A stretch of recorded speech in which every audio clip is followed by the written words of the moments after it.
നമസ്കാരം, news prime മലയാളത്തിലേക്ക് സ്വാഗതം. തെരഞ്ഞെടുപ്പ് കമ്മീഷനെതിരെ കൂടുതൽ തെളിവുകളുമായി പ്രതിപക്ഷ നേതാവ് രാഹുൽ ഗാന്ധി സുപ്രീം കോടതിയെ സമീപിക്കുമ്പോൾ തെരഞ്ഞെടുപ്പ് കമ്മീഷൻ ചില മെലോഡ്രാമകളുമായി മുന്നോട്ട് വരികയാണ്. അതായത് തൻ്റെ അറിവും സമ്മതത്തോടെയും അല്ല ഈ രാജ്യത്ത് നടക്കുന്ന പല തെരഞ്ഞെടുപ്പുകളിലും വീഴ്ചകൾ പറ്റുന്നത് എന്ന രീതിയിൽ തടി തപ്പാൻ, ഉത്തരവാദിത്വത്തിൽ നിന്ന് ഒഴിഞ്ഞു മാറാൻ ശ്രമിക്കുകയാണെങ്കിൽ അതിനർത്ഥം ജ്ഞാനേഷ് കുമാർ ആ സ്ഥാനത്തിന് യോഗ്യനല്ല എന്നത് തന്നെയാണ്. പിന്നെന്തിനാണ് കടിച്ചു തൂങ്ങി അവിടെ ഇരിക്കുന്നത്? അന്തസ്സായി രാജിവെക്കണം. മുൻപ് തെരഞ്ഞെടുപ്പ് കമ്മീഷൻ അധ്യക്ഷനായിരുന്ന രാജീവ് കുമാർ അന്വേഷണത്തെ നേരിടുന്ന തരത്തിലേക്കാണ് നിയമ നടപടികൾ കോടതിയിൽ നിന്നും ഉണ്ടാവുക എന്ന് വ്യക്തമാവുകയാണ്. അതുകൊണ്ടാണ് രാജീവ് കുമാർ മുങ്ങി നടക്കുന്നത്.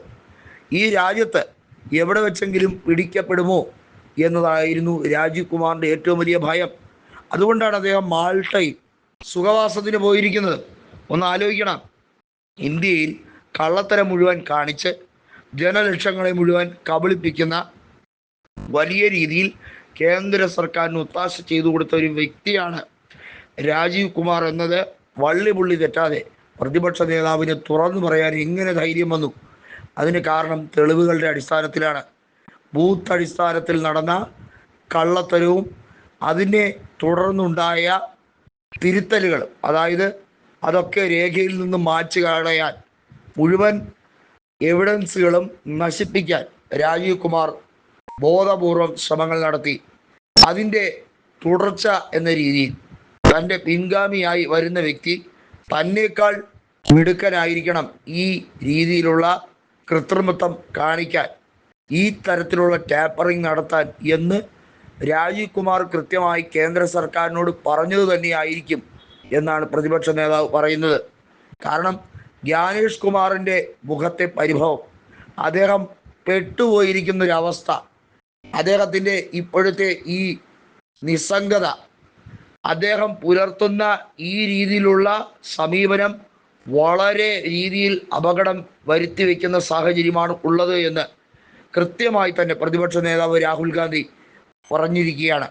ബീഹാറിൽ നടക്കുന്ന വോട്ടധികാർ റാലി മാത്രമല്ല, ഈ രാജ്യത്ത് ഒരു പൗരൻ്റെ വോട്ടവകാശം അത് ഹനിക്കപ്പെടുന്ന സാഹചര്യം ഉണ്ടായാൽ പിന്നെ എങ്ങനെയാണ് പ്രതികരിക്കാതിരിക്കുക?